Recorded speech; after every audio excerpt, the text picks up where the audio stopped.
so many. Guys, appreciate. So let me start. So ladies and gentlemen, distinguished panelists, members of this technology talent working group who are present, led by Mr. Josh Juna, who will be our keynote speaker to take us through his presentation. And then afterwards, today we are going to have a packed Q&A session. We have a couple of issues which we want to discuss. Kindly mute, or admin help me mute.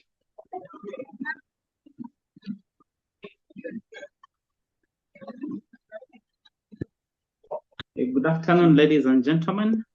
Thank you for taking time to join us in today's session. We'll get started in the interest of time.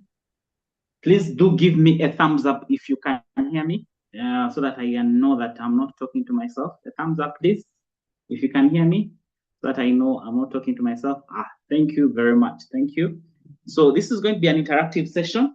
So I would be engaging all of us as we get through this session. This is not a church service where it's a preacher who has all the information and the congregants are listening. This is going to be an interactive session where we get to share from our experiences, share from the realities that we have gone through, so that then you do not have to make the same mistakes we made over the years. My name is Joshua Juna, as you can rightly see there, and a little bit about myself. I am a problem solver. I do solve problems using technology. In whatever I do, I seek to solve the problems of the environment around me using technology. And that's the long and short of it about myself. All right, so let's get right into it so that then we get to see for today's topic, how do we move from campus to career? How do you transition from being a student? How do you transition from being a graduate to a fully fledged career, getting into employment or even entrepreneurship, and then sustainability after getting in? It is one thing to get in. It's a totally different thing for you to be able to make it through. So I've titled this Myths and Truths About the Job Market. I'm going to debunk some of the things that you think or had an idea of what it is like out there. Just so that I measure the temperature in the room, could you type in the chat, what do you think, the job market is like? For those of you who have not yet gone into the job market, those who are still at university, let me just measure the temperature and see. How much do you think you earn for your first job? That would be curious to know. Type it in the chat. That's our first question. How much do you think you will earn in your first job? And my goal will be to make sure that I debunk whatever answers you put. Yeah. So please, as I said, this is going to be an engaging session. So put in the chat, how much do you think you're going to earn for your first job? Okay, I see them coming. 1,500,000, 5 million gross, 900,000, 500,000, 500,000. Please put what you think. Don't join what others are saying. 500,000, 5 million, 450K. That is good. Thank you for those who have put in. Another question. How do you think you will get your job, your first job? Will it be through an application? Will it be through a friend? Will it be through a gambanogu? Put for me in the chat. How do you think you'll get your first job? For those who have not yet.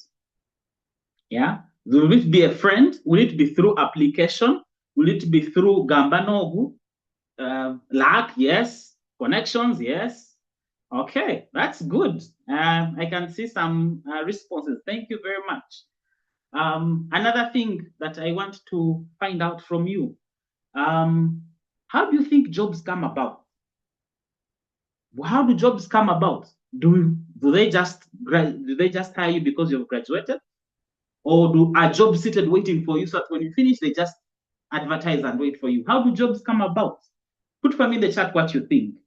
Okay, yes, created by me. Thank you, David. Yeah, the need to solve a problem. Okay, thank you. How do you think jobs come about? Okay, when organization realizes that the need, jobs come about due to demand, to innovate, okay, to fill a vacancy. Thank you.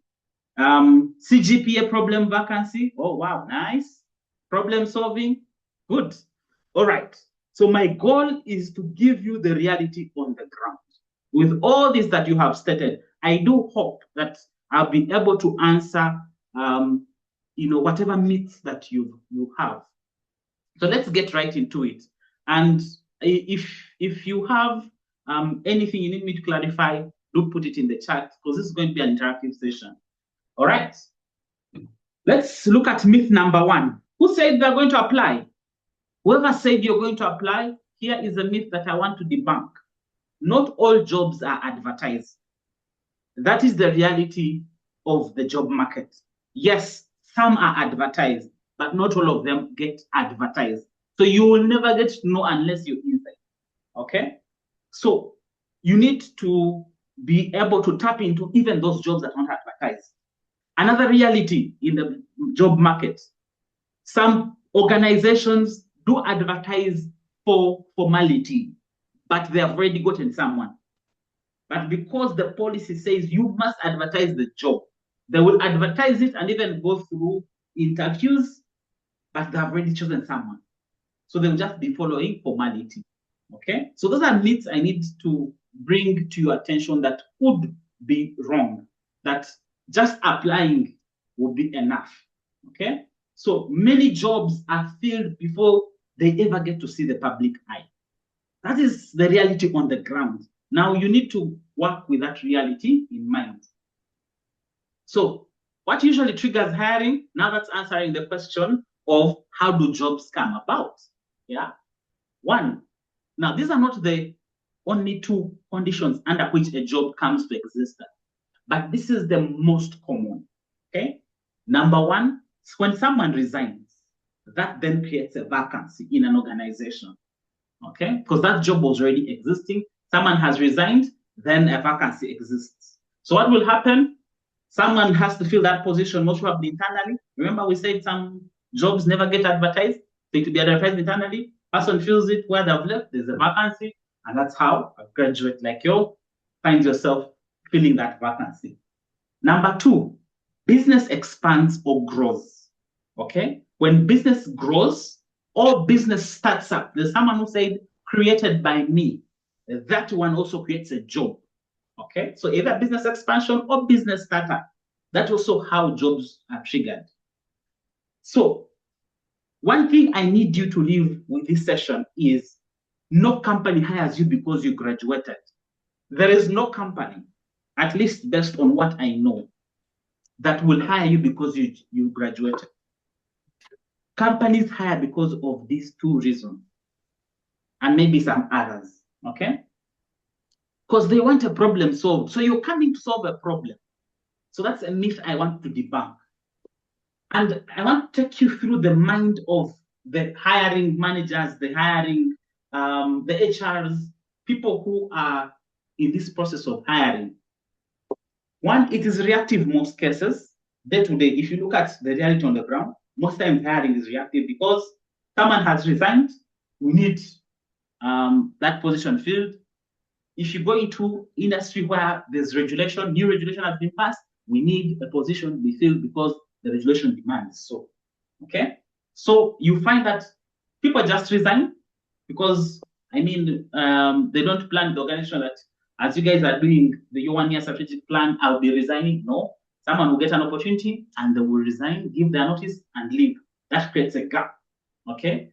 That changes that happen within the organization. Maybe funding has been released, agency that has been waiting for, or there's a deal the organization has been waiting for long, and now the deal has come through. They need people quickly. They need them like yesterday. Get started working.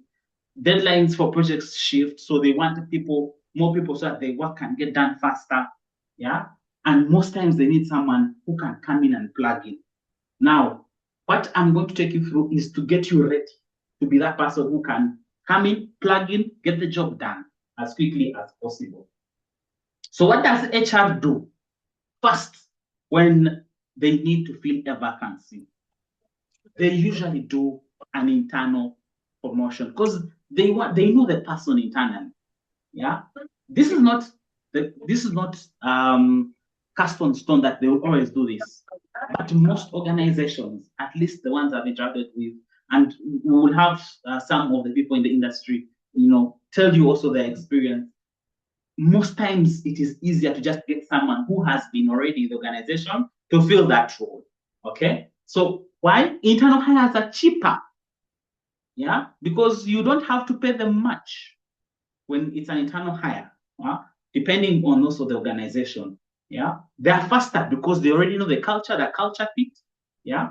They most probably have the experience. They know your ecosystem. Okay. And they are low risk because they've been with you for long. The risk is lower because you already know them. Okay. Usually, external candidates are plan B when they cannot get internal. All right. So if that is the case, how do you position yourself to be internal hire? Okay. Because that's where most probably your bet is going to be. Because also remember, not all jobs are advertised. All right. Scenario number one was around someone has resigned and the job has been created. Let's look at scenario number two. The business wants to expand. So we've woken up, we had maybe our office in Kampala, and we now want to roll out 3 new branches. So we want a branch in the Western region, want a branch in the Eastern region, and a branch in the Northern region, and all this we have to do within 1 year. So you can imagine how they will need people, okay? So in this case, people want fresh blood, okay? That means people who are willing to, because starting up is also, or expanding, requires someone to have a lot of skills, yeah? Because you cannot most probably send a specialist to go start up a branch in another place. You need someone who can do everything, if not as much as many people can do. So they prefer candidates who can plug in and perform immediately. Yeah, not someone they're going to come and teach for 6 months. Okay. Expansion hiring is usually about speed. So they will not hire you based on CPAT that, oh, this girl has graduated. Let us hire her. No, that's not how it is. So usually they want someone who can plug in faster so that then they can be able to expand. So what do employers do first? They will call someone they trust. Let me give you a typical scenario. For those of you who are at campus, let's say you have someone who usually comes over the weekends to wash your clothes. I mean, when I was at campus, we used to have such scenarios for those who had some money. And then the person does not show up. Type for me in the chat, what do you usually do when the person who washes your clothes does not show up? What do you usually do? Do you wash your clothes yourselves or do you look for an alternative? If you're looking for an alternative, what do you usually do? How do you go about it? So type for me in the chat so that I see if I'm still in touch with the reality of how things used to run back then. You look for an alternative, yes, but how? How do you usually look for an alternative? Do you go advertise and say, I need someone to wash clothes? Ask around your friends. Thank you. Call someone who knows anyone else. Exactly. Call someone who knows anyone else. And that is exactly even us in the corporate world, that's how we do it. So because I want someone, I'll ask a colleague in the industry, hey, do you know someone who has skills in ABCD? Could you let me know, give me that contact? Do you trust them? And that's what will employers also do. The same way you will also look for an alternative to the person who washes your clothes, it's the same way the employers do. And guys, you're not any different from someone who washes clothes.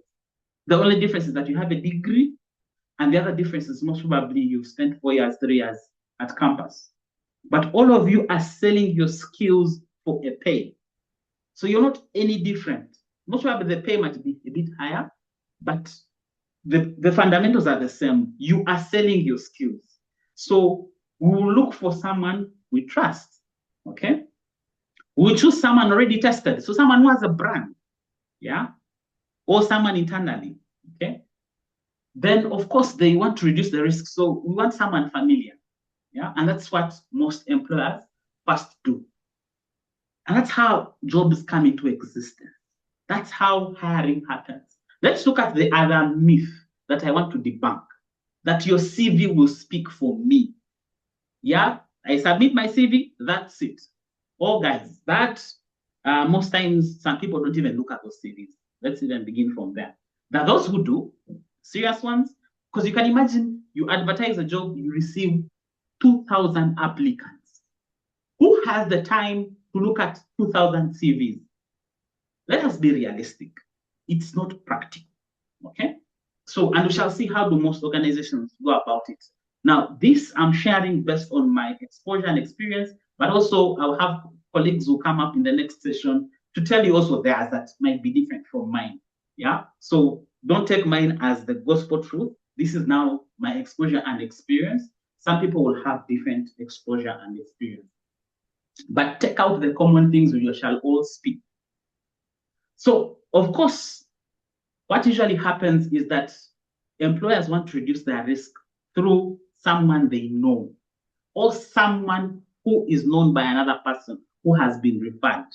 So most probably, there are cases where your CV will not even be looked at, but they're going on the nudge that they know you and you've been referred by someone. What do most organizations do? They use what we call application tracking systems to filter CVs. Okay, so you all apply. So common application tracking systems, we have Zoho Recruit, we have Oracle. I'm forgetting the full name for Oracle, and other systems. So if you go if you see a job where they ask you, key in your name, blah, blah, blah, and upload your CV, create a profile, that's what we call an application tracking system. Okay, so what you need to do, so that we debunk the whole myth that your CV will speak for you, is to make sure that your CV gets among those that are filtered by the system, because it's the system that filters you before it gets to the human. No human being has the time to read through 1,000 CVs. So they will employ a machine or an application to filter for them. Okay, all right? So most companies will use most probably Oracle Fusion, Zoho Recruit, and others. So what do you need to do as someone who has been privileged to attend this session?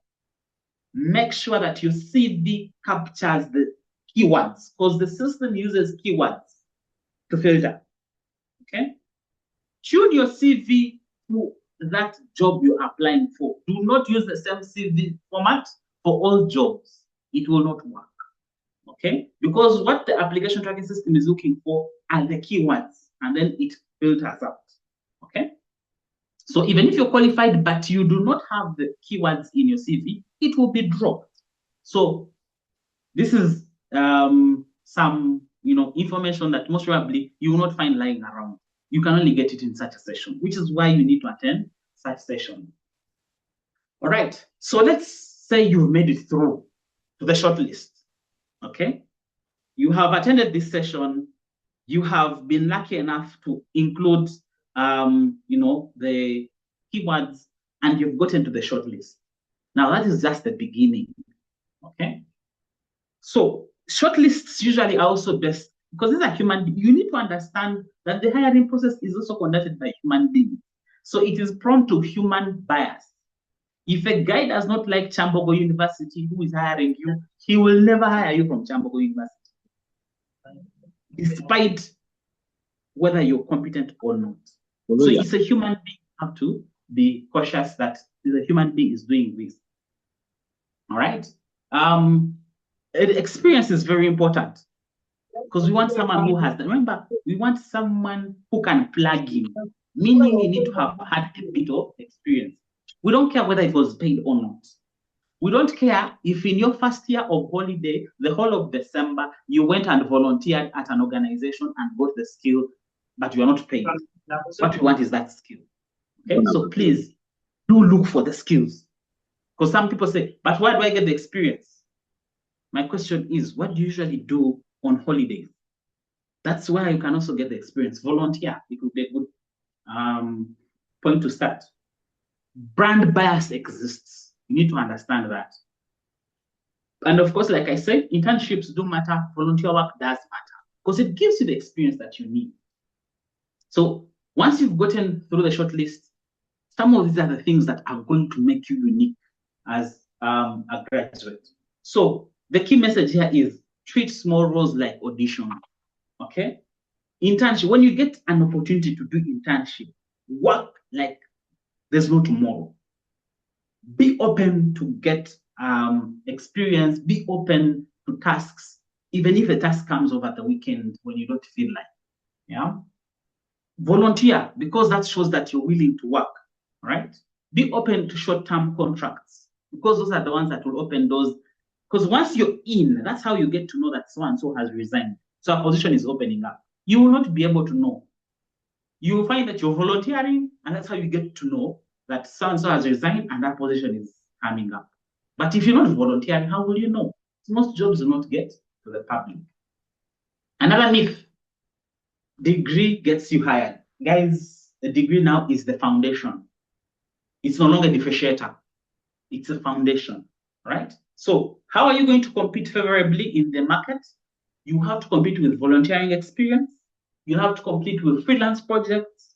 You'll have to compete with internships and graduate training programs. So please do not ignore those. It doesn't matter which year you're in, whether you're in first year, whether you're in the final year, please do volunteer.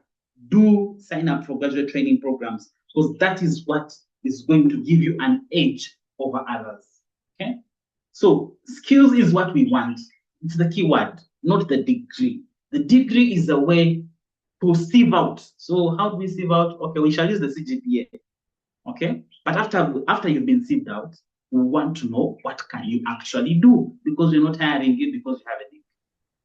So that's a myth I want to debunk. A degree does not mean you get hired. Okay. So what do hiring managers do? Now to answer the topic of the day. One, they want someone who can communicate clearly the way I'm communicating and there's no confusion. They won't want someone who will say, okay, guys, my name is David. I did bachelor. Guys, you need to be confident. You need to own your skills. You need to own the room. Be confident. That's what we want. Okay? But not arrogance, obviously. We want someone who's curious, someone who is willing to unlearn, relearn, and learn afresh. Okay? We need someone who can explain their thoughts clearly, someone who can represent our brand. Yeah, someone who's confident. That's what we are looking for. Okay. Another myth: high CGPA means that your chances of employability are high. We want someone who can execute. Your CGPA might not be of much help to us, right? So let's look at, now you've been hired. You've gone through that process. You've beat the application tracking system. You've gone on the shortlist. They've said you are our person. What do you do once you've been hired? When you get in, promotions are not about the years served. Yes, in some institutions it is. Most times it's about value. Again, my disclaimer, this is based on my exposure. Okay, so there's some people who tell you, oh, the longer you work, the higher chances of being promoted. That does not, disqualify this point. But most times it's about the value. So you need to be a high performer. And how are high performers? How do they behave? They are proactive. They do not wait to be told what to do. They show initiative. Okay? They are able to understand the business and how it makes money and how they play into that picture. Guys, when you go into someone's business, understand how they make money and how your role that you've been hired plays into that picture of making money. And we shall see later why that is important. They solve problems before being told. Okay, they're able to identify, okay, there's a challenge here, let me solve it. Okay, they have strong people skills. They can communicate clearly. They're team players. They're not arrogant. They are not, a one-man show. Okay, and they're coachable, meaning when you advise the person, they take the advice and action it. Yeah, they're not, and there's this attitude that I don't know if it still exists up to now, but there used to be an attitude where people would say, this is not my father's company. Ladies and gentlemen, if you have that attitude, it needs to go. Because if your father had a company, you would not be looking for a job. So since your dad does not have a company, be coachable, be teachable, be easy to adapt. So a company, you hire someone who say, okay, we're expanding to another region. We need someone who can send to Gulu. And they say, me, go to Gulu over my dead body. And that becomes a bit of a challenge, right? So you need to be flexible, you need to be teachable, you need to be someone who can easily interact with people, because once you get in, it's about interacting with people, working with people. Yeah, and that's why you have coursework, so that you can do them together. Another thing is that your reputation is your real CV. Let me give you a tip. What we usually do, especially in an organization, we Google you when you apply. So right now, ladies and gentlemen, Google yourself. Go to your machine, go to your phone, Google your name, your government allocated name. Google it. Tell us in the chat, what does the results show? And are you comfortable with the results? Quickly, let's do it. Google your name and tell us what will the results show. If it's a good one, tell us good. If it's a bad one, say not good. We shall understand that it's not a good result. Because we have to Google you. Okay? We have to look at your socials. What are you doing on social media? Okay? Some organizations go that deep to check out your social media. So are you the guy who says, you are the person who says, MTN is a scam. They eat my data. Then you're the same person applying in MTN. Guys, choose one battle. Yeah. So you have to make sure that your reputation, when someone searches you, your reputation follows you. In fact, these days, AI even has more information about us. Ask your favorite AI platform. Who is Othieno David? Who is Benita? Yeah. Put your full government name. You'll be shocked what the AI has about you. And guess what? That's what the same thing I will do. I'll just ask, who is this person? And I'll be given a lot of information. Okay? So build a reputation, be known for being reliable, in that every time we call you, your phone is available, you're reachable, and you give us good timelines. You be consistent. Be professional when you're at work, okay? And always have a problem-solving mindset. That's why I introduced myself the way I did, okay? Because you hired to solve problems. What destroys your career? I've told you how to go through and climb the corporate ladder. Let me tell you what will destroy or stop that climbing. One, a timid demeanor. That's going to be very terrible. A terrible or poor attitude. Yeah, for you, everything, this company is bad. Everyone is bad. MTN is eating up your data. Airtel is doing this to you. The taxi people are doing this. The government is bad. Let me tell you, such a person is hard to work with. Okay?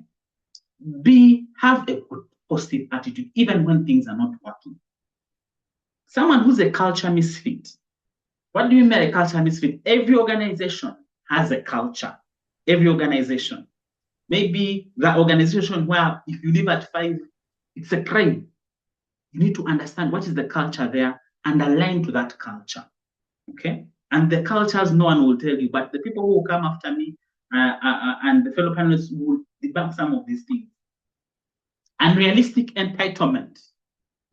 How do you guys expect me to report at 7:30 when it has rained? You will see what happens there. Okay? So please, this is the reality on the ground that no one will tell you apart from attending such session. And that's why we are here to tell you the truth and not sugarcoat it and give you motivational speeches.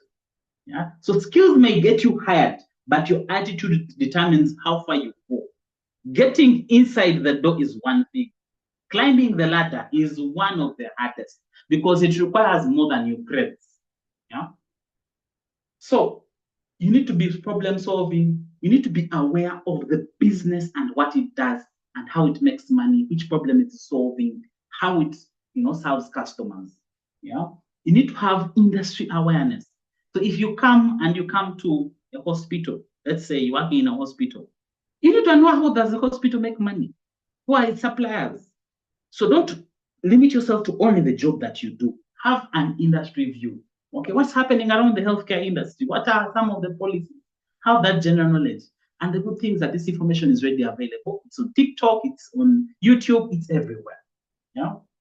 And we shall see some of that advice here. All right. Let's talk about salary. Let me debunk the salary conversation, which we started with. From my assessment, and a number of you hoping for 1 million and less, but there are people who want 18 million. Now, 18 million, 5 million, not unless you have experience. But if you want anything above 5 million and above, I'm yet to see an organization that pays a fresh graduate with no experience 5 million. Maybe my colleagues will help me point us to that organization, but no one is going to pay you 5 million. No one is going to pay you 18 million on your first job that you can take to the bank. Okay? Because what you're being paid for is your ability to solve a problem. For you to be paid 5 million, you need to be solving a problem worth 5 million. So the question you should ask yourself, how much is the problem you're solving? Is it worth 5 million? Is it worth 1 million? Is it worth 2 million? That's the question you need to ask yourself. The same way you pay the person who comes to wash your clothes, maybe what, 10,000, 15,000? What if they came today and say, I want to be paid 100,000? Would you pay them? Of course not. Because no one pays someone who comes to wash the clothes on a Saturday 100,000. So entry-level pay will be modest. And I'm using modest because I'm trying to use a very good English word. But it will be a bit low, in all honesty. But here is another thing. You don't have to limit yourself to Uganda. You can open up your horizon. Right now, you're living in a global village. So remote roles could also be a thing. Okay, but that means you're setting up yourself to be competing with other people in the world. When you're applying for a job in Uganda, you're only competing with people in Uganda. When you apply for a remote job, you're competing with the world. So you have to be world class. You're not saying in Uganda you don't have to be world class, but there the competition now becomes a bit wider. So your first 2-3 years are for positioning yourself, are for learning. In fact, you have to take some time, learn, so that then you can leverage those skills to earn. If you're lucky, you will be earning and learning at the same time. But most times you begin with learning and then you earn. Okay? And of course, money will follow. Leverage, meaning you have skills that you can leverage against. So your first years, 2 to 3 years are for investment, not for earning. So investing in skills that you can leverage. Because remember, you're being paid for the skills, for the problem you solve, not for the degree. Okay? Let's see some brutal truth about salaries that most of you might be knowing this person. Please take a listen and put in for me in the chat what you have picked from this. Give me a thumbs up if you can hear the audio. Give me a thumbs up if you can hear the audio. Can you hear it? The thumbs up? Yes, your audio is on. Okay, fine. All right, let's proceed. Mind you, you're not God's gift to my company. Tosobola kujja n'onsaba $3,000. How? Tunuulira Uganda eno salary scales zifaanana zitya? Weebuuze ku bazadde bo, bo gye baatandika okukola baali bafuna ssente mmeka? Omuntu akola mu ministry oyita mu mitendera ki paka wootuuka ku $3,000. $3,000 kumpi $1,010,000. Really? Ova mu ssomero. Tozze kukola wa Bill Gates. Tozze kukola wa ono omwami akola Dangote, waliwo n'omwami mukwano gwa Trump. Tozze kukola wa Elon Musk. Obuzze kukola interview mu Back for Me nga tonnaŋŋamba musaala gw'osuubira. Weebuuzeeko oleme kweyonoonera opportunity. Abantu bakulira mu mirimu. Jjukira nange sigenda kuwa salary yekka. Ngenda kuwa experience. Ngenda kuwa ekyokuwandiika ku CV yo. Jjukira kati CV ye eriko kapapula kamu ka transcript. Tolinaako experience. Naye kasita ojja n'okola ewange, ogenda kufuna experience gw'oteekamu from this date to this date nali nkola ku Back for Me, ate nkwongereko ne recommendation nga weeyisizza bulungi. So you need me. Much as I also might be needing your services, ate nga ngenda nakusomesa most of them, gwasinga okunneetaaga. Therefore, jangu mu interview nga weerowoozezza nga tonnaba kunsaba $3,000 per month ku mulimu gw'ogenda okukola. All right, you've heard it from her. She's no stranger to most of, or at least most of you in Uganda. In the interest of time, let's move quickly. The market is saturated. The truth is, average is saturated. Guys, I've already said this, I'll keep saying it. It's not that we don't have jobs in Uganda. Jobs are there. The problem is the quality of the people to do those jobs. People don't have good attitude. People lack integrity. So they'll get on the job and the first thing they want to do is steal money. You got on the job, the first thing you want to do is to drive the same car and drive who has been working for over a decade. Okay? So please be teachable. Okay? Have good attitude, have integrity. Yeah. Then another myth I want to debunk. Once I've been employed, I'm safe. Oh, guys, here is a rude awakening. It is very possible to employ you for 1 year and you lose that job. So let's look at this topic of layoffs, because that is the reality. Okay? Layoffs, retrenchments, hiring freezes. There are times when businesses are not doing well and they will stop hiring immediately because they cannot be able to sustain. Remember, you're a cost to a business. Don't forget that. Your salary, your chair you're going to sit on, the laptop you'll be given, all the privileges will be given are a cost to a business. So you need to make sure you're also a worthwhile cost. Okay? So don't be comfortable that now I've been employed, I have my job, I'm good. You will find yourself in a scenario where there is a hiring freeze, where there's a retrenchment. So a hiring freeze means that now you take on more work when someone resigns because now they are not hiring anymore. Retrenchment means you lose the job and the income. Let's look at some of the retrenchments that have happened in the recent past here in Uganda. Remember UNRWA? Does it still exist? Of course not. Where do you think people who worked in UNRWA are right now? Type in the chat. Where do you think the people who are working in UNRWA are right now? Let's see some thoughts around it. Because UNRWA used to exist. It doesn't exist anymore. And some other government agencies that were merged. What do you think happened to the people who were in UNRWA? Type in the chat, we see your thoughts on that. Okay? So imagine you had been hired in UNRWA, you've been working for 2 years, and it's no more. What happens to you? Okay? Yes, some are home unemployed. So meaning, yes, Atomics, I said UNRWA, yes. Some are home unemployed, meaning it's possible for you to be employed, then 2 years down the road, you don't have employment. So you need to plan for that.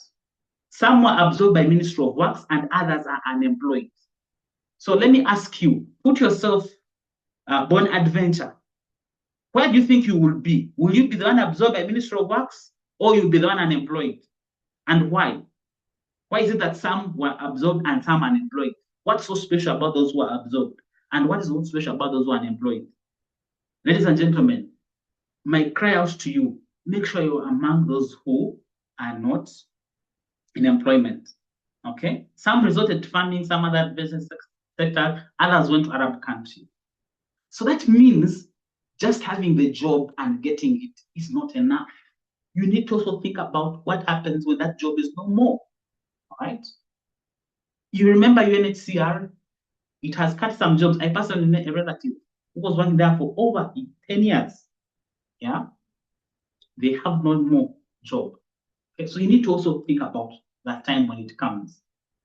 USAID cuts. I think last year March was the worst because Umeme dropped out. USAID stopped funding. Government merged agencies. So in Uganda last year, it was quite chaotic. All right. ECOP, just recently, the news of its layoff. Yeah. You have Let's Shego. Most of you most probably know about Let's Shego. It has exited. So maybe 500 people are going to be let go. So are you going to be on the list of those who have been let go or on the list of the ones who continue? That's the question you need to ask yourself. Because when companies downsize, it's a strategic decision. So your lifestyle, where you come from, is not a decision that influences downsizing and layoffs. Okay? And 2 key factors decide your fate. One, your role. So the people who are merged with ministries, meaning the roles are still relevant. Your past performance. When downsizing is happening, we are looking for people with bad attitude. Those are the ones that are going to be downsized first. People who have not been performing, number 2. But even if you're performing, sometimes also the organization cannot take you up, but the industry will. Okay, so make sure that you also venture out into the industry, yeah, and get skills that are needed by the industry, not just by your employer. Because what happens when your employer lets you go? The industry will take you in. Yeah. So stop the bad attitude. Stop, have a positive mentality. Be teachable. Be flexible. Learn to pivot quickly. And you're young. That's the advantage you have. Soft skills are a strategic asset. So communicate clearly. Take ownership. Don't blame other people when things go wrong. Take initiative. Don't wait to be told what to do. Look around, see what is going on and what you think you can add. You have fresh minds, and that's what you will add to the organization. Have people skills, okay? And a good attitude, okay? Guys, you need to be visible. We need to know who you are, all right? When you come to the organization, when they say there's this new project, volunteer, yeah? Do not, restrict yourself to what you've been employed. My parting shot for you is this: the market is very competitive, so you need to develop a niche for you. You cannot be another someone. You cannot try to copy another person and be like them. You have something unique about you. Develop that, okay? Start building real skills, real experience, volunteer, go, be willing to work for free sometimes, depending on your environment, depending on where you're coming from, yeah? So let me talk to the first year, second year. Don't prepare for graduation, prepare for relevance in the industry. Yeah. And here is my last message for you as I come to temunyooma mirimu. Awo we bakutadde oba dduuka olina by'otunda wajja okuva omuntu gw'ojja okuyisa obulungi agambe naye wasoma ki? Nalabye ku status yo kuliko degree ng'oyambadde. Wasoma ki? Of course toyinza kubanga wasoma kutunda ebyo by'otunda. Nagetinga interested, abamanyi okwetegereza alaba ne hood gy'oyambadde nga ya papo y'abalooya, ya red ya musawo, ate yeewuunya okulaba wano otunda kawo mu katale. Nagetinga interested, and before you know it, you have an opportunity. So, bagraduates baffe, expect the unexpected. That's what the world out here is all about. Expect the unexpected. When you get the good expected, be happy and don't take it for granted. Naye woofuna the bad unexpected experience, learn from it, work harder, look for better opportunities. Don't give up on yourself. Don't allow yourself to sink into depression, okay? Because we haven't died. We earned 150,000 shillings, no lunch, no transport allowance, and we are alive and we are fine now. So you're not any different from some of us, okay? So don't give up on yourself. All right, so that is it from my side. Thank you very much for being an active audience. I like the way you engaged. Please do keep it up. I'd now like to hand it over to George so that then we can go to the next session. Thank you. Thank you so much. Another round of applause to Mr. Joshua. Okay. So, George, over to you. Thank you so much. Confirm you can hear me. So I was saying another round of applause, and thank you for sharing with us very honest punchlines, myths, realities, and the message of hope that students, but also us who are in the job industry, that it is temporary, and we shouldn't give up. That last message hit hard in life. You always need to have that hope. And at this juncture, it's my pleasure to introduce another speaker. Okay. This speaker is as George comes up, if you have any questions, you can put them in the chat. I'll be answering them as he comes up. Do you have any questions? for those of you who might have been intrigued by the presentation, please do put them in the chat. And if you're bold enough, you can speak up. It's also good. Joshua, can you hear me now? Your communication skills in this session. Joshua? Raise your hand and I'll be able to pick you to speak up so that you can ask your question. But if you're timid, you can put it in the chat. Joshua, can you hear me, guys? Confirm? Yes, we can hear I you. can see. Okay, Tom, I was speaking you while I have was your using hand my up. headphone. You can unmute yourself.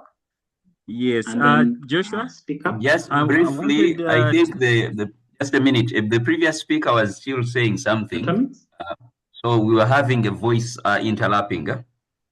Yes, I think that's me, George here, David is one asking, of the co-hosts. should I believe in luck? There is a common saying that hope is not a strategy. Okay. Speaker. Yeah, but luck finds those who are ready. Yes, luck finds those who are ready. So be ready for the luck when it comes. Okay.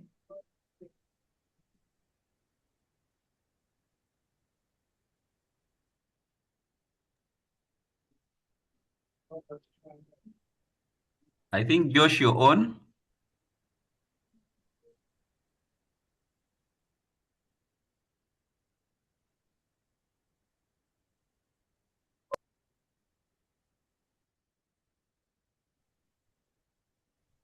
Ladies and gentlemen, good afternoon.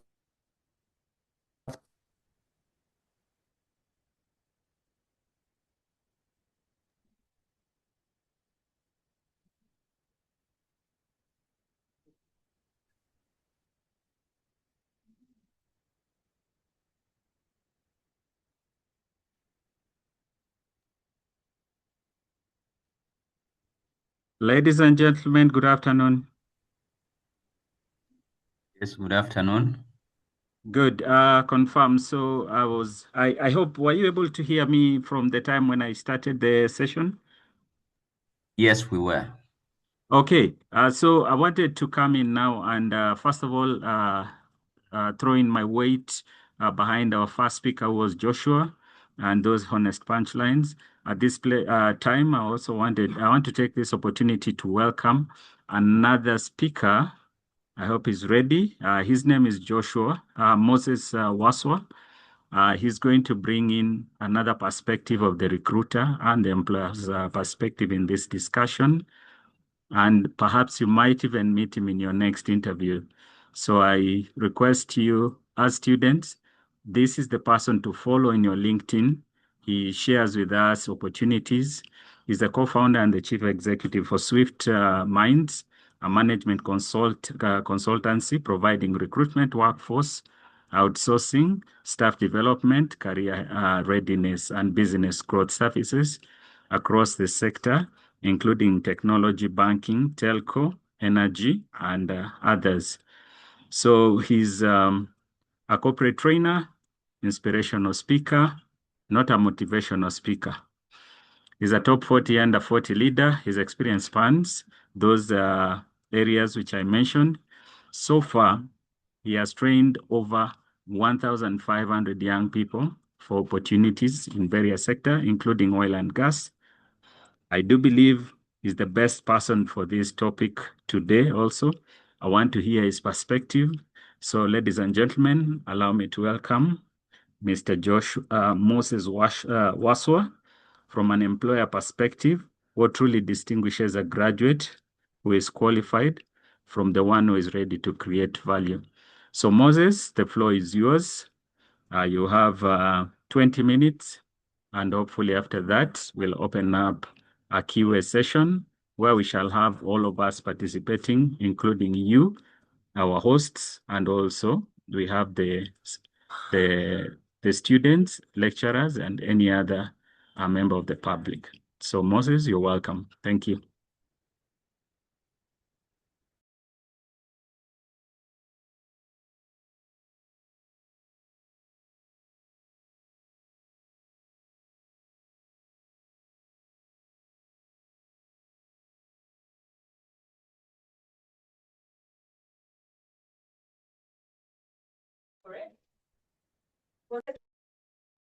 Moses, I confirm, perhaps maybe by typing if you're ready. Just to let you know, I'm back. I think I was having an issue with my audio. Yeah, I'm checking on Moses if he's ready. I had a question for you in the meantime as we wait for Moses. Okay. This one goes to you, Joshua, as our panelist today. What is that one entry behavior that quickly increases your confidence in young people? Entry behavior that quickly increases confidence. What I've seen usually is when someone does something or they're given a task and they're able to achieve it, there is that confidence people build, because now most people come in timid thinking, oh, I know nothing, so what value am I giving to the organization? But the moment they are given the opportunity to do a task and they realize I can actually do it, it kind of increases their confidence. That's one. Two is when they get into an environment where they're treated like normal human beings, normal employees, they get to realize, oh, so there's no difference between me and entry level and someone who's been working here for 5 years. We are in a space where maybe it's open area seated. I can sit to an expert and I don't have to feel small. That also increases their confidence. But also most times what I've seen is that the confidence had come from university. It's just that the environment builds up on it. So most times we have to build up on what you already have. If you're timid, you're going to most probably be more timid when you join in. Yeah. And definitely, like I've said, this is what I have seen. And most probably some people have seen something different. Thank you. Thank you for those insights. Just following that up, technical fundamentals, evidence of delivery, communication, learning agility, integrity, and institutional reputation. How can you rank this when choosing your entry-level talent? Which is more important, and how can you rank? So maybe to read them again: technical skills or fundamentals, evidence of delivery, evidence, communication, learning agility, integrity, and reputation, institutional reputation from where you're coming from. That one, I mean, your university. Is it that? Yeah. How is it ranked? Thank you. Okay. So now let me use myself as an example, and then I'll tell you what I've seen in the industry. When you're hiring a fresh graduate, you're not hiring for skills, because most probably they don't have as much skills. Okay, so you're not saying this person has 5 years of experience, so I do not expect a fresh graduate to have so many skills, because I mean and every hiring manager knows that a fresh graduate will not have too many skills. So it means technical competence might not be as big as attitude, might not be as big as learning agility. Because remember, when we go for a graduate, a fresh graduate, yeah, we are aware the fact that you cannot be the same as someone who has worked for 5 years. Yeah. All we are looking for is, what is your learning agility? There used to be a time when the reputation of the university mattered. But these days, we've come to see that more often than not, from experience, it's the person themselves. You can come from the best university and you're still not able, or not a culture fit. So university reputation, I would not give it number 2. I would not give it number 3. I won't even give it number 4. Yeah. Because at the end of the day, the reputation is you, the individual, outside the university. How are you able to behave? And then again, remember that biases, like I mentioned. So what am I looking for? I'm looking for someone who is teachable when I'm looking at a graduate. I'm looking for someone who is willing to go the extra mile. So it's the attitude. Yeah. Because remember, it takes time for you to learn the skills. Are you willing to put in the work? Yeah. I'm looking for someone who takes initiative. The things I mentioned in the presentation, and those are things that cannot be taught. It is very hard to teach attitude to a person. It is very hard to teach flexibility in learning to a person. I can teach a skill. I can teach you how to do systems administration in IT. I can teach you how to do cybersecurity. That skill I can teach you. I can't teach you attitude. That is in you. I cannot teach you initiative. That is in you. Yeah. And for me, my saying is always, it's very easy to teach the skills. It's very hard to teach, the attitudes. It's impossible to teach the attitude. So I would rank on the things that are soft skills, the things you don't learn in class. Those would be priority number one. Then the others, maybe institutional reputation will be then the last one. The technical competence will be most probably second last, because if there's something I've seen also in my over 10 years of working, is that there have been people who are extremely good at what they do, but because they're extremely pathetic with people's skills, they have actually lost jobs. Guess what? You're not the only one who does what you do. There's so many people who can do it. So, but very few people have a good attitude. Very few people want to have the flexibility to learn. Very few people have, integrity. Very few. So those would be my number one priorities. Thank you. Okay. The last one before I open it up for the other members who have joined.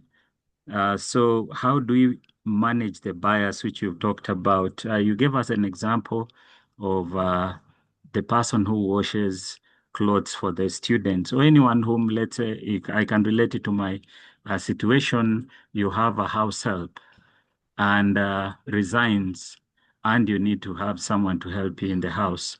So normally what we mentioned, and I think it was unanimous, that most of us will go to ask our circles, our networks, how do we ensure that we do not create brand biases, exclusion, and create closed networks that only certain people who are known are the ones who get all these opportunities, and others are never going to be considered.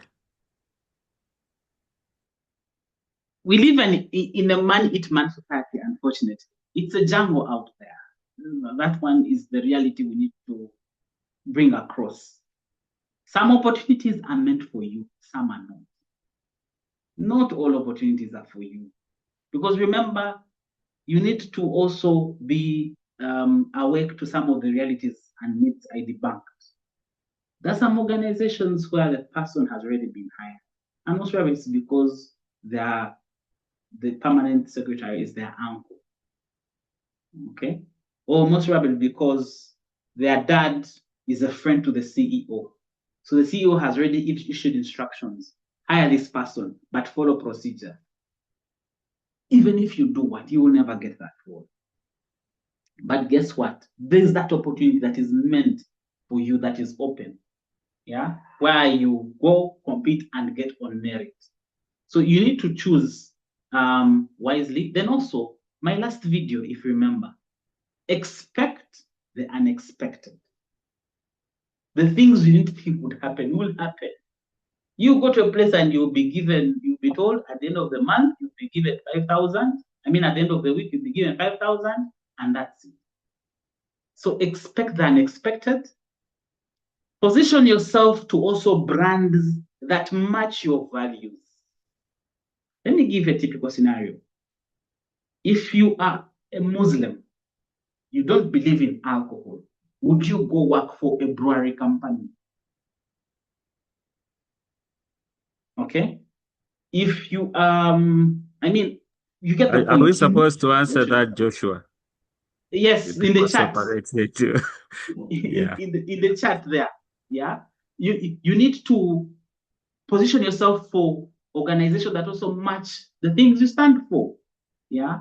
You cannot say that I do not believe in alcohol, but you're working for Heineken or a company that is distributing Heineken.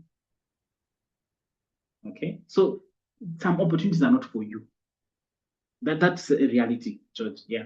Thank you. Okay, thank you. I believe that one will cause a debate. I want to hear from people.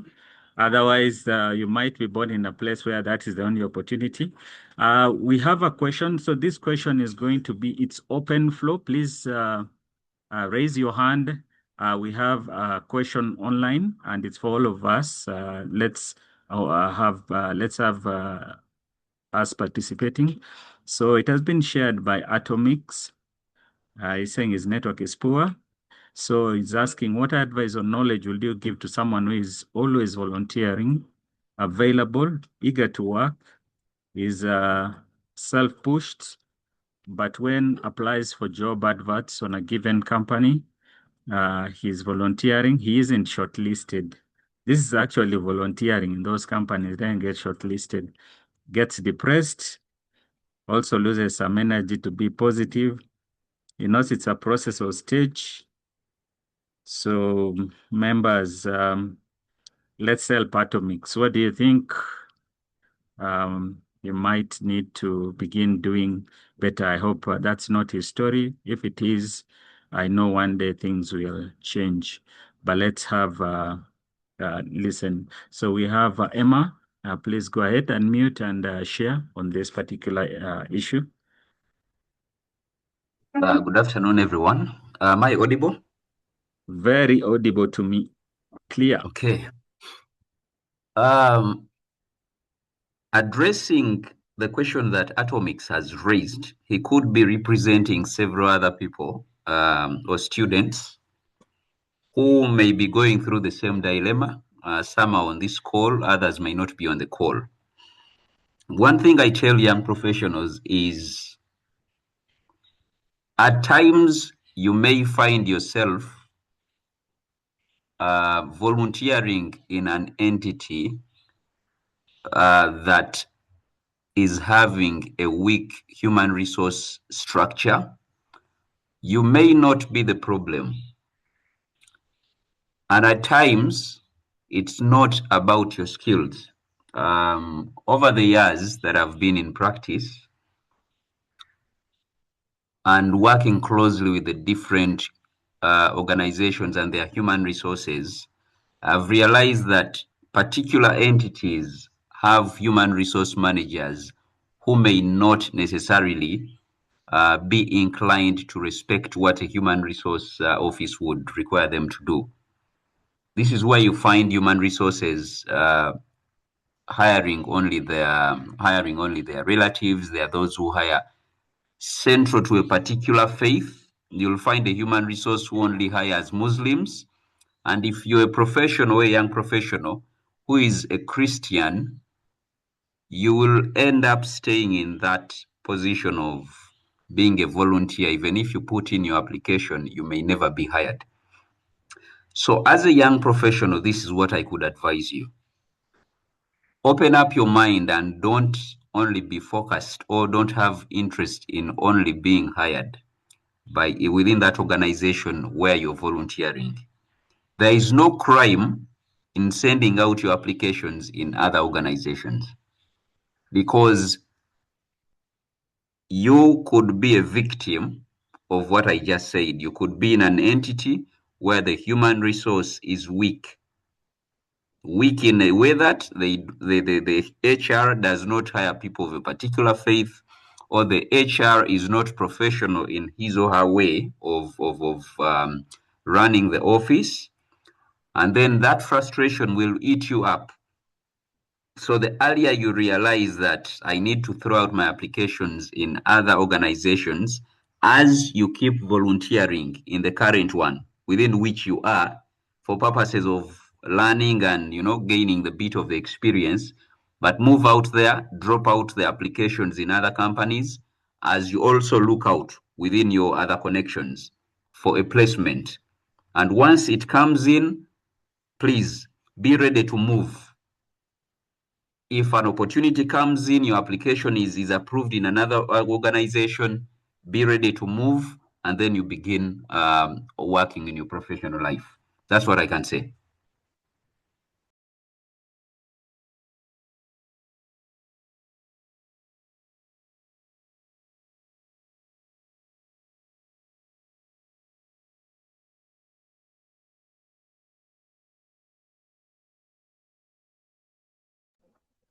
Let's proceed. Claudine, you can go ahead. Okay, thank you so much. Thank you I for know that. that I know that he has answered it so well. I just wanted to add something little, that is show what you are doing. Even when you are volunteering in an organization, don't just be there and you go and you just do your work and you keep it at that. Learn how to talk about what you do, both internally and externally, so that you might be, for example, in one department, and only people you work with are the only people who understand or who know your value.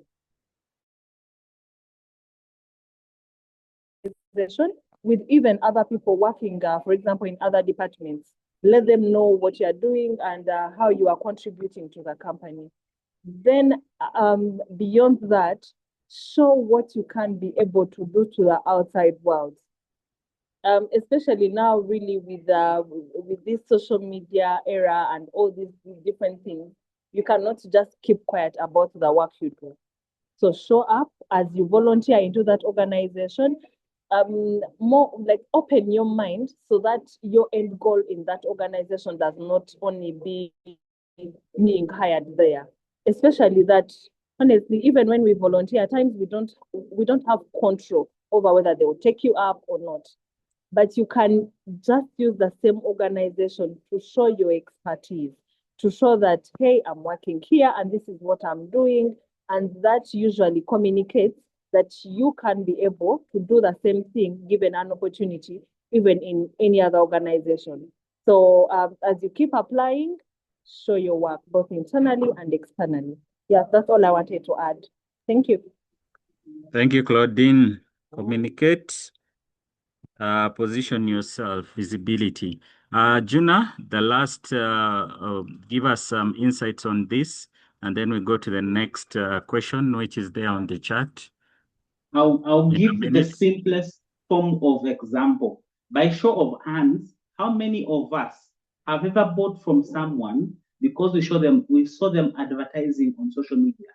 We saw them advertising on TikTok. We saw them advertising on Facebook.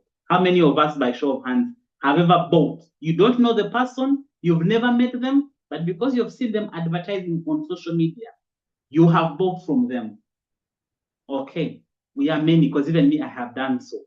So, what stops you from advertising your skills on social media? If you can buy from someone you don't know a good, what stops you, or what makes you think someone cannot use your skills if you're advertising them? Thank you. Thank you. So guys, let's not assume, just do it, put yourself, advertise. If it is yours, it's yours. So to the next one, Tim. So which advice, this is by Onesimus, which advice will you give to a final year computing student in this competitive working environment, especially with these AI tools at our disposal?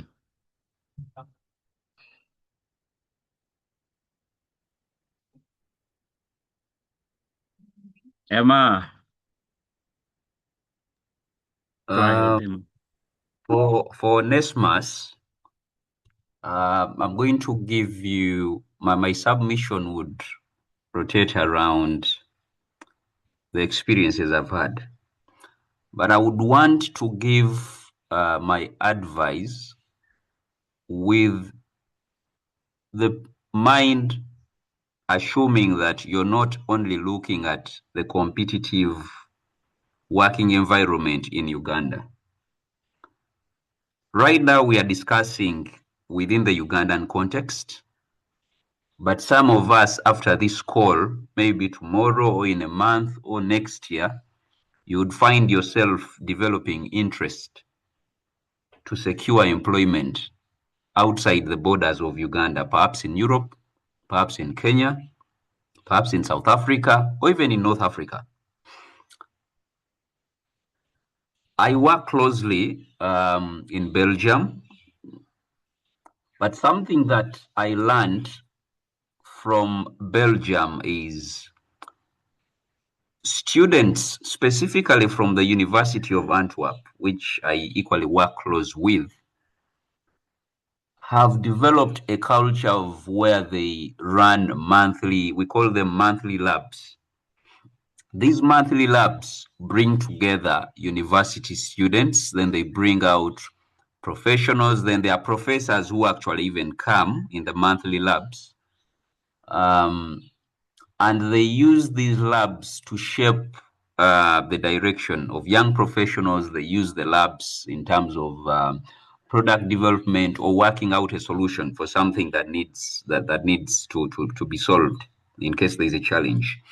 So what I can advise Onesmus is, as a final year student, you need to start aligning yourself with a team of professionals, those who already graduated and they're in the working force. Then align with some of your colleagues with whom you're studying with in the final year. I understand in most universities, you'll find yourself studying with particular people who are already in the working sector. The person is studying here, maybe did another course, then came and also is doing the same course you're doing, but he or she is already in the working force. Align with these people and you form out a working group. You could also join some, I don't know how you call them here. These is something like Innovation Village. I'm not sure if such arrangements are still available. Move into such spaces, shared spaces, and team up with people who are passionate in the field that you would want to become a pro in, and then work out solutions. With that, it will also open you up to available opportunities that these people have. You may not necessarily look at being employed.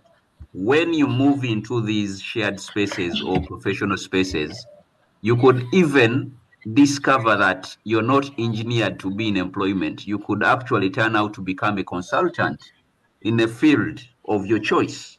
So this is what I would encourage you. Move out there, join join the teams, have a group of professionals you align and associate with, and in one way or another, you're going to have the landing of what you're looking for. That's it from my side. Thank you, Emma.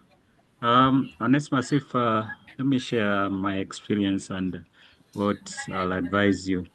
So one, I believe AI is supposed to help you improve yourself. So one, do not compete with it by now trying to use it even to code and so forth. I'll advise one, start with the fundamentals. At this particular phase of your degree, I need you to be able to understand the programming logic, the databases, network, cyber, whatever it is, learn the fundamentals. And I think that was shared quite well by Joshua. Ensure you have the fundamentals. Secondly, choose a problem area and then build something visible. Claudina also shared about visibility. Create evidence where identify that problem in any of this sector. Look at something which gives some economic opportunity to you or provides a service, might be in agriculture, health, education, anywhere, provided it should have some economic or a solution of answering to a problem. Then test it with people, test it with the users, document. So those are the things I will share that you start doing. And from there, you can now use your AI as you prepare for the next phase, so that you need to be able to explain and take responsibility of what you have developed or what you own when it actually fails. Thank you. I believe your competitive advantage will not be on the tool, just learning any tool, but it will be on the knowledge that you bring on, that you use the tool to complement it. Thank you.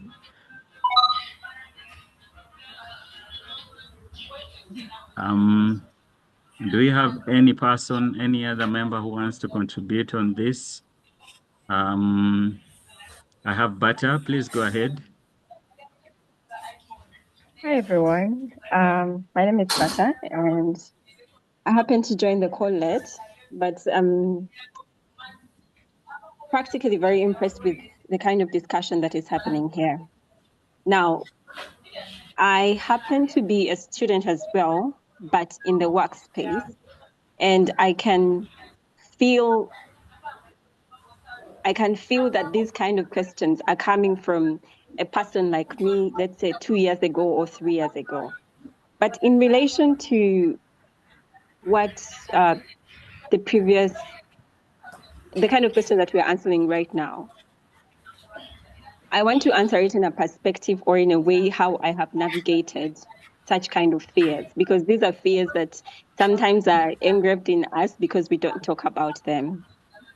Everything the pre-current speakers have shared are so practical, and I would definitely do the same things again. But this is one of the things that I have found myself doing to help me navigate my fears in workspaces. A short background about me. I was in the medical world for the past 6-7 years, if I may say.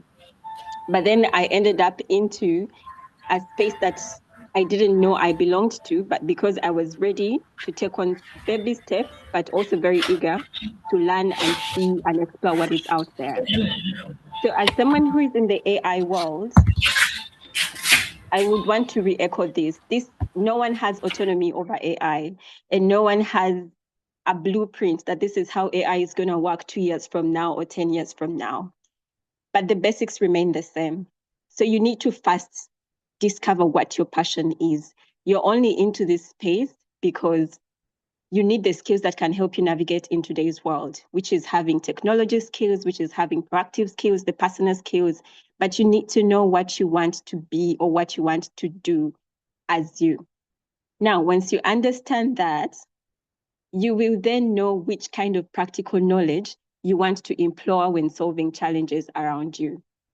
For example, if you're working or if you have passion in helping young people find jobs, right? You will know that these are the kind of hiccups that we are having today, and these are the kind of solutions that we can create.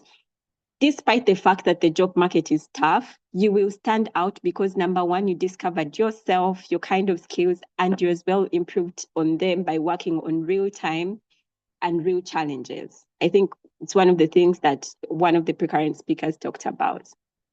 I also implore you to look out for these courses. Do not stop from where you are.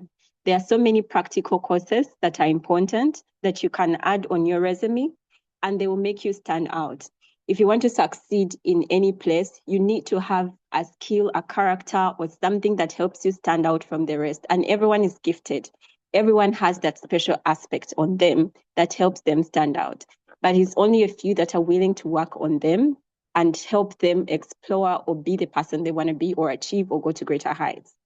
So as for me, I always look out for those small things that usually people ignore. And I know that if I work on them, they might lead me to another step.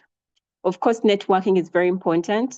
You need to come out of your own comfort zone and go to places that you fear going to. I don't know how much I can say this. I can tell you when I was still in maybe high school or my first degree, I used to see people who cannot even go to a church meeting, you know? But you need to be able, because this is where everything starts from. If you are able to connect with someone and say, hi, good morning, this is where you build rapport and conversations, and this is how people get to know you. It's a part of building a brand. It's a part of documenting your journey.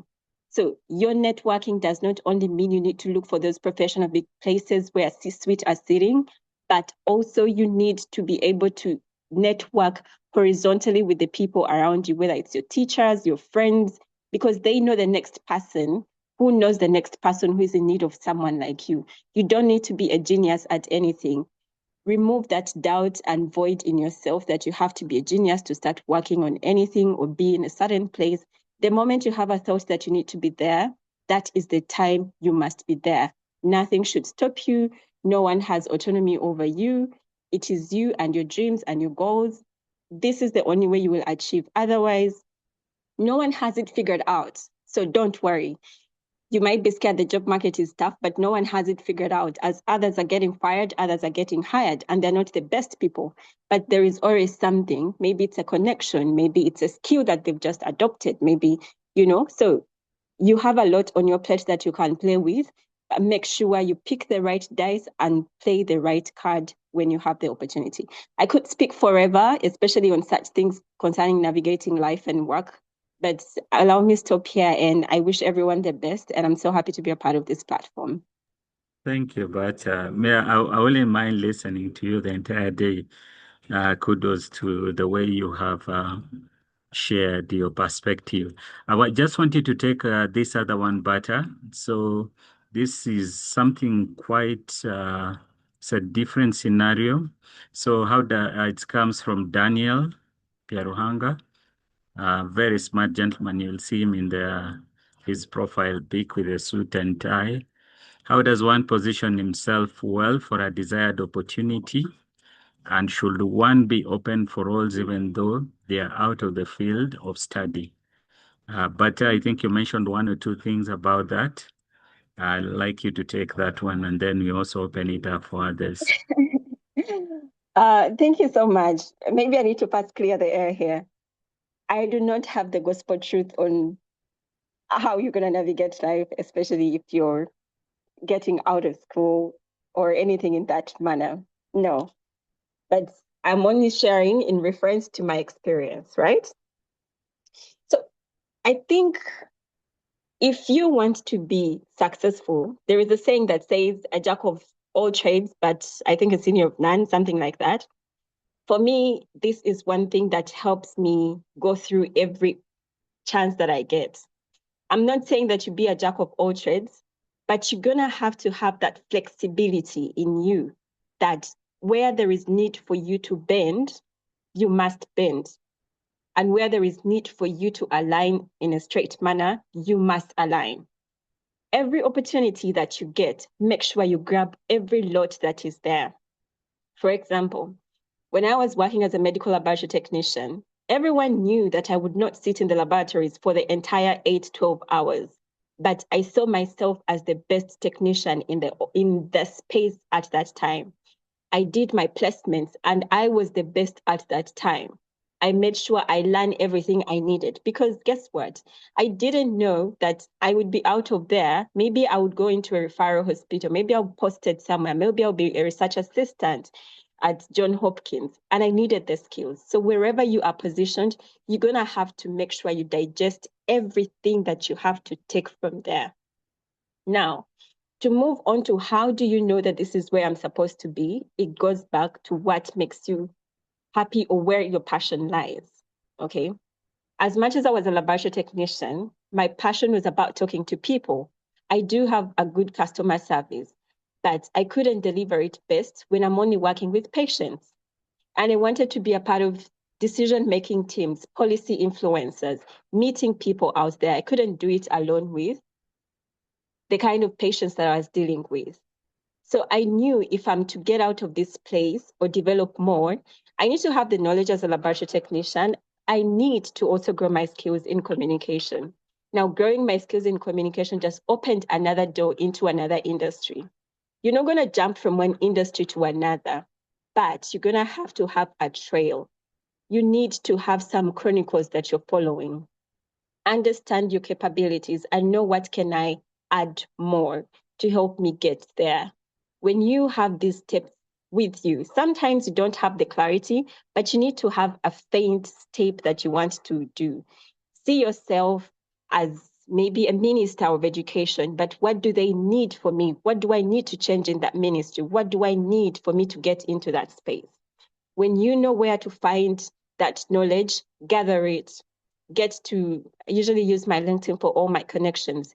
They will ignore you because you're nothing today, but they will look for you when your time has come, and nothing can dim your star when it is your time to shine, right? So even if right now you feel like I have no qualification, maybe I'm in AI, personally, I'm doing AI and data science. I don't know whether really I would stay in the industry, but where I went back is because I wanted to influence how we use AI in health and other industries that I work in, right? But I need to make sure that I have everything that I need when the opportunity comes. You cannot skip me because my star is too bright for you to skip. I hope I'm making sense. So you don't need to be scared that now I am in AI, now I need to go into maybe tourism. Everything will happen when you have the right steps. You need to arrange yourself, program yourself, organize yourself. The people around you is the best capital that you have. Make sure you choose your circles very well because it is also a part of the things that fail us. People can see you as someone who is destined for greatness, but they cannot help you, but they know someone who can help you. So choose your circles very well. Choose who you want to associate with very well. Some people will pull you down, but the right people, even with no knowledge on anything, they will only speak to you the right words that will always encourage you to move forward. So don't worry, everything will work out. No one has it figured out. No one has a blueprint to life. Just be steadfast and focused. Nothing should distract you. Nothing. Know where you want to be, who you want to become, and that is the first step to going to greatness. I hope I helped to answer. Wow, quite a mouthful. I'm seeing other hands. Just to share a summary, I think, Daniel, your first role or whatever you're in, your current situation shouldn't be your final destination. That's what I can summarize what Pata has shared. What matters is actually you can build capability, credibility, momentum, all those adjectives which were used here, visibility, working, putting in the communication and so forth. Don't worry. As she said, no one knows what is there tomorrow. We all start in these roles. Tomorrow, they might disappear. So the change is the only constant factor which we have to keep on adapting. So you have to be agile. I have Juna, you're welcome. Emma's hand was there before you. 1 minute, then we go to the next one. We have 20 minutes to go. Emma? Okay. In a minute, For, then you for the pass over case the mantle to Jonah. for the case of Daniel, your question is quite broad. When you say, should one be open for roles even though they are out of their field of study? I would ask you a question. Would you want to take up that alternative role with the interest of just making money?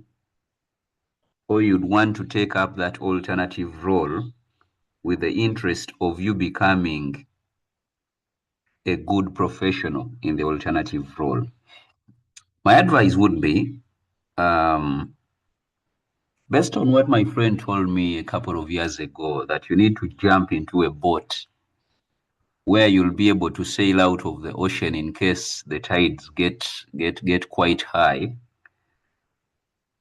If let's assume you are a network specialist and someone brings you an opportunity or a role that is in line with environmental practice, do not limit yourself when it comes to learning. It's very okay.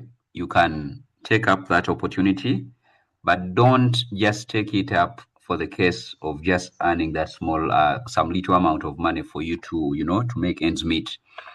I recommend, if one pulls you on a side gig or a side hustle, go do it, but scout it to see, is there anything that you can learn in that side gig for you to become good at? That even when you're back in this side of being a network guru, you can always have people call you up on that particular side and you work out either remotely or physically. So yes, take up that opportunity and become good at it. Don't just do it for the sake. Make sure you become so good at it as you also continue to be perfect and good in your existing field of practice. That's it. Thanks, Emma. Yes. Jonah. So, Biarhanga, as Emma has mentioned, your question is a bit broad. So we don't know what is your current status right now in terms of finances. Definitely, one thing I always encourage graduates, you will stay hungry if you sit and wait to do what you studied in school. That is the reality. Not all of us are going to have the opportunity to sit and survive and wait to do what we want to do, what we learned. But there is one thing from my journey I have learned over the years that I would like to share with you. Like Emmanuel has said, be willing to expand your horizon. You do not know where your blessing is going to come from. But me, I want to concentrate on that one thing you've done from childhood. They have always referred to you when they want something. Some of you are the best MCs, but you only do it on family function. When they're organizing functions at home and they say, who will be the MC? They'll say, it's Daniel. It's even no-brainer. Some of you are the best chefs. When there's a family function, they say, without Daniel cooking, we are not attending that function. But guess what? Daniel has limited himself to his degree, which is computer engineering. Yet he has this other thing that comes naturally to him. My guidance to you is, can you combine those things that come natural to you together with what you studied? You will become extremely powerful. For me, to use my example, from primary, I used to teach fellow classmates. So I would go read and come and teach. Teachers even used to trust me to run some of their classes. If you ask anyone who went with me to school, they would tell you I used to teach mathematics, I used to teach economics. So I had abandoned that because I didn't want to become a teacher. Teachers don't earn that much. But then someone told me, anyway, do you know you're good at translating hard things for a normal person? Do you know it's very easy for you? Because when I'm talking about, like, for example, cybersecurity, and I'm talking to a board member who is very old, I'm able to put it in a way that they can understand. And I don't even have to stress about it. And then I realized, okay, so it's something I can build on way more than actually doing the actual cybersecurity work, because there are people who have the skill but don't know how to communicate what they do, don't know how to communicate. So I started working on enhancing my communication, which I already was natural to me. So combining it with my technical background, together with my ability to simplify complex, concepts and give them to a novice person, like as though they were a child, it has propelled me to places I didn't even expect that I would be. So Biarhanga, sit down and look at what have you been doing from childhood to now that comes natural to you. Combine it with the degree you've been doing. You will be amazed at the results. Of course, we are giving generic answers because we also don't know a lot about you, but you can reach out to any of us. We'll be able to guide you and mentor you. Also get mentors. Get people you look up to and see how they operate. Thank you. Thank you, Joshua. Once again. Emma, 1 minute kindly. Anything you want to share? We assume that we understand this is the only problem. These are all the facts stated by Daniel. Thank you. We can't hear you, Emma. Okay. I have to remove him, guys. Seems it's okay. We can manage such.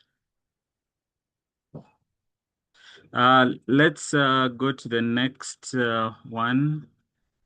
Make sure if he comes back, I'll remove him completely. So we have others. So as an introvert and lack self-expression, but highly motivated to learn, relearn, and learn, does it mean I'm not fit to compete in a competitive market? Wow. I am not an I am an introvert and lack self-expression, but highly motivated to learn and learn. Does it mean I'm not fit? Wow, wow, wow, wow. Claudine. Okay, well, thank you. When I read this, when you read the question, it's just reminded me of myself. When I tell people that I'm an introvert, they tell me, "But how are you an introvert and you are able to speak?"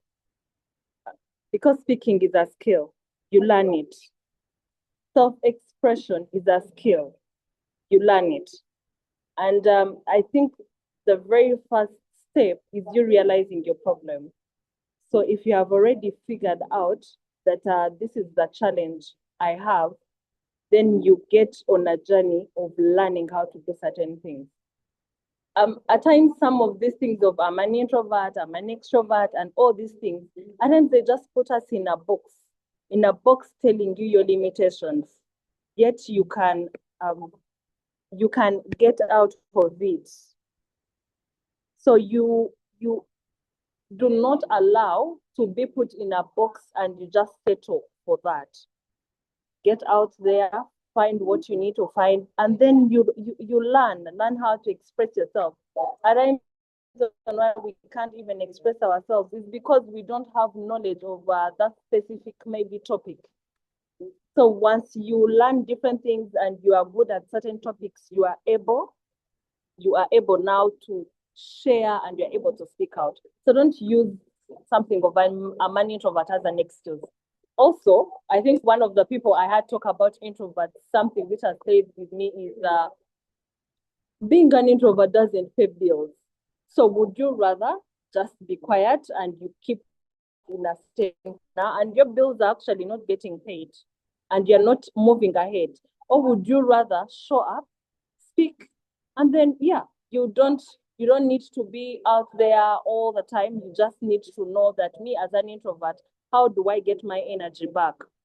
If extroverts get their energy back by socializing, you get your energy back by being alone, whether you are journaling or getting back into your space. So be alone as you get your energy back, and then go out there and you do what you are supposed to do, because all these things are skills you learn. Also adding on what a question someone was asking about how do I get to know what I'm good at and all these things. Apart from you showing up and you get to realize what you are good at, there is something called Ikigai. You can be able to Google it and learn about it. It is more of an experiment where you get to see what am I good at, what am I passionate about, what can I be paid for, and what does the world need? You can love something, you can be passionate about it, but does the world need it? Is the world ready to pay for it? So those are some of the questions, and when you get to answer them, when you find the intersection of all that, then you have figured out your game and what you need to put more effort into. I hope I have answered the question. No, don't even say you hope. You've answered. To me, how can I approach this? I'll say the world needs all of us. So we all come in different packages. But I mentioned the same. You are unique in your own way. I think the first thing is you need to speak highly about yourself. It doesn't matter what personality you have. So understand your personality. You're an introvert, you're an extrovert. That doesn't mean you can't do. There are so many roles which are also done by certain personalities, and you can also learn.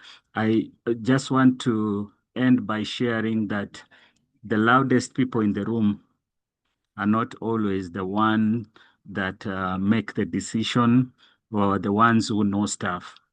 We know quiet people.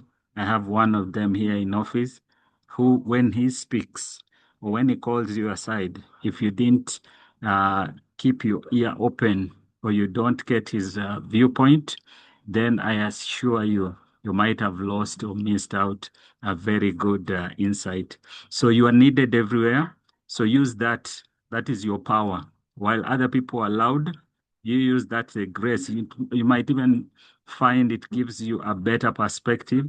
Like you'll have to listen to everybody talk. And when they are done, when they ask you, so what do you think about this? You'll be able to say, perhaps this is what I feel we should do. This is how we should approach it. And yours might end up being the loudest. Your words might be the loudest because you spoke what other people were not. Most people are not listening when we talk. Most people are planning. So for you, your character might help you even be in a better position. Thank you. I see two more hands. Butter, please come in. Emma, you will take the next question. I just want to compliment on what Miss Claudine and what you have said. If somebody's an introvert, of course, for me, I believe most of us want to classify ourselves as introverts because we do not want to get out of our comfort zones. I'm one person who doesn't believe in the word introvert or extrovert. I believe that anyone can be whoever they want to be when they're in the right space. And you can only find out if you're ready to step out and know where you fit best. So, relating with the listening, I want to, for now, virtually say that yes, you're an introvert. If you're an introvert, there are certain skills and qualities that you carry. You're a good listener. You're a good analyst. You're a critical thinker. These are some of the characteristics that you would find online about introverts. But rather than just sitting back, an introvert does not mean that you just sit back and listen on and just see things happen. There is also a way introverts need to be practically involved in whatever activity that is going on. While others are jumping around, trying to run after everyone, an introvert will sit back and listen and give final remarks. And we all know about someone who speaks last, a saying that goes, one who laughs last, laughs best.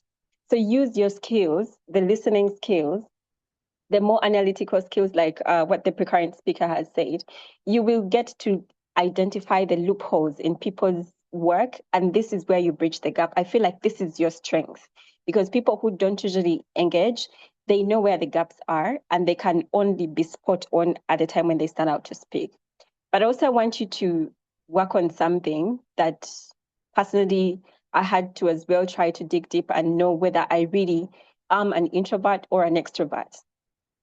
Sometimes you're operating in a space of trauma, and that is a more limiting factor for your life and your goals if you do not know. You call yourself an introvert, but you're only traumatized. Probably the time you stood up to speak at one time in kindergarten or in primary, somebody stopped you and told you, no, you're not audible enough, your voice is not good. Okay, so this could be a space that you're operating from, and you need to start practicing getting out of it. Then you will know that, wow, I wasn't an introvert. I was just so scared because of the previous experience that I had. You could write around, I think Ms. Claudine emphasized that if you don't feel like speaking, you can write. There is a lot of power in knowledge that is in books. A lot of information is written. We do have limitations that we don't want to read. But if you're a good author, you're someone who knows how to write blogs, certain articles, go on LinkedIn, connect with families or communities that are doing things that you're passionate about, and always just like and comment, just that. You come to realize that people are coming towards your audience as well. Publish. I do publish every day about my work that I do every single day. Do I have 72 hours in 24 hours? No. But I make sure no matter how hard sometimes life gets, I write something and I do connect with people. I get people who reach out like, oh, I liked your article. Did I need to speak to anyone? No. But you have to utilize whatever skill that is around you and translate it to what the world needs today. Someone was speaking about solving challenges that are like challenges that we're encountering today using the skills that we have. And that's one thing that will as well make you stand out. I do believe that everyone has the ability to be who they are. We just need to get out of our comfort zone.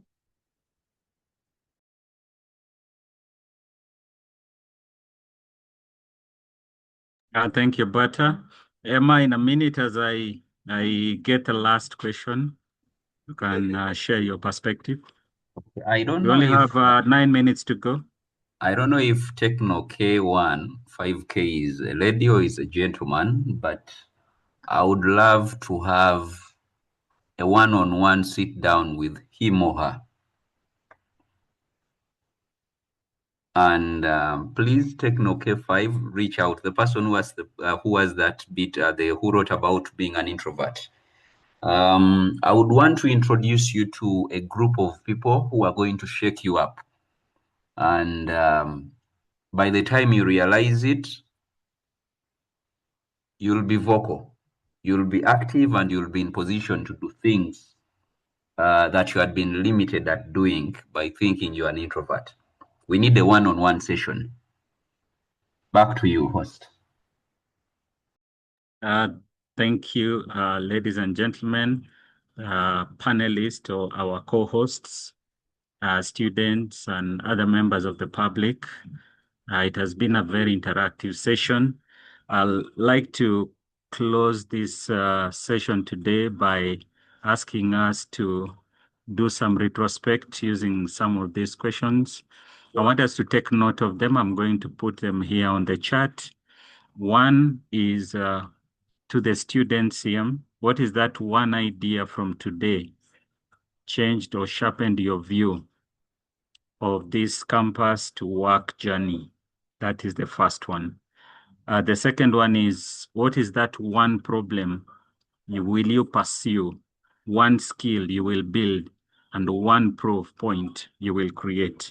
I'm going to repeat that. What is that one problem you're willing to pursue, an opportunity, one skill you're willing to build, and one proof point you are going to create? The third one is, what action will you take within 7 days? Why 7 days? You can actually identify some of this within 7 days. At least identify a problem, and then you can start your journey. I will also encourage you to ask yourself, who will hold you accountable? Pick someone who has walked the journey, who is senior to you, who will keep on checking on you and ask you on what you're accomplishing, so that in case you are not doing as you have agreed, there's some consequence. If you pick your friend, chances are you might not hold the person accountable. So I repeat that: pick one, get one problem you want to pursue within 7 days, and get someone to work with you. The last one is, what should students, lecturers, employers, and the working group of the CIO forum want to do next? What are those things? I want to hear at least these are the last one. Let's drop in some insights. What will you want us to do next for you students? What do you want to do next? Then the others will be for us to take up this. So I'm copying them in the chat and waiting for this, for your feedback on the last one.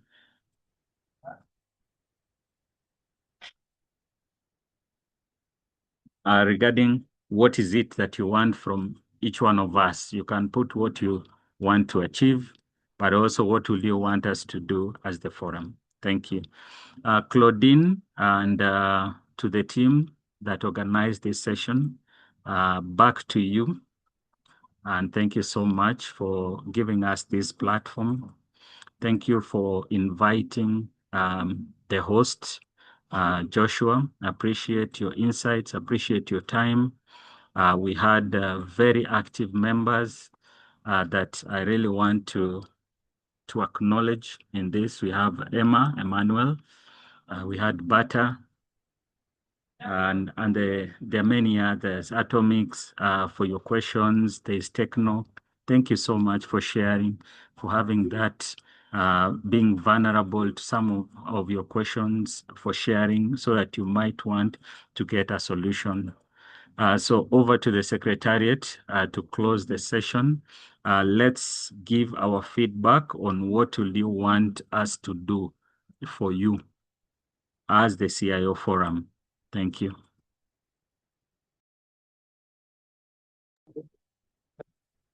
Okay, thank you so much. Thank you for really moderating this so well, and for everyone who has attended, thank you so much.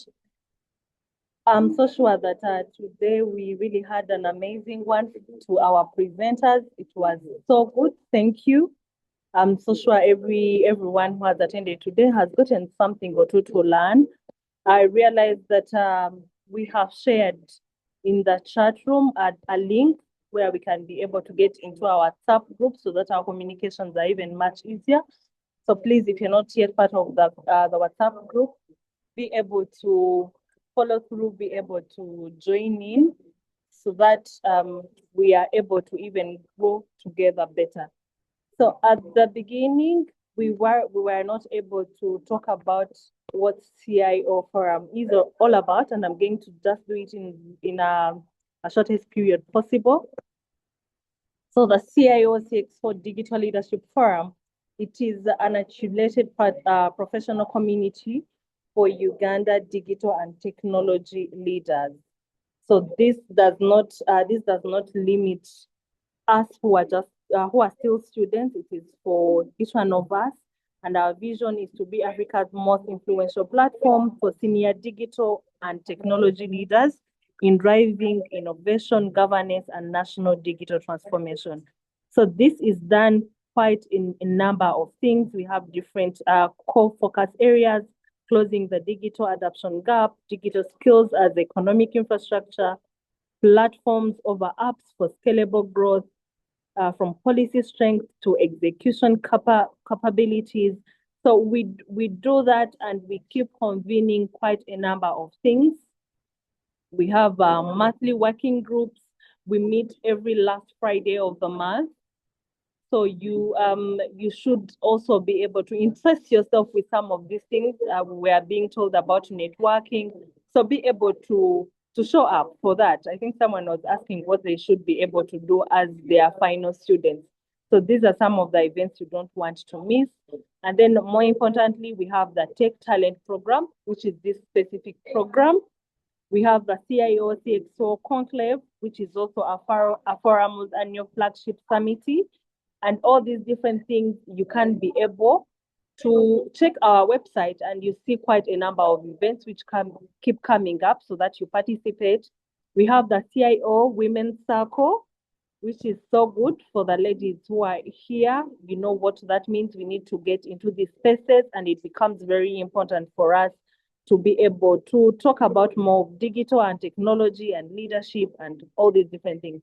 Then we also have the Digital Transformation Awards, which are also going to happen this very year. So check out the website so that you are in the know.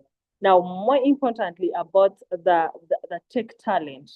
So the National Tech Skill Talent Program, which is the program which convenes all this, which happens every once in a month, the second week of the month, every Friday of the second week of the month. We keep having different sessions, just like this one we have run today. They are monthly online, and we have been doing this since June, and we really see that we are even getting better. So the essence is one is for us to be able to build the skills, to be able to be the workforce which can match the global demand, for us to be able to align the national IT skills with the vision of 2040, but more importantly, for us to be able to come here, network, learn, and know what we are meant to even do. So we have still next month we're going to have the same thing. That's why we are telling you to join the WhatsApp group, but you also be able to give us feedback. Tell us what would you love us to talk about? How best can we be able to serve you so that we even grow better together? That is what the tech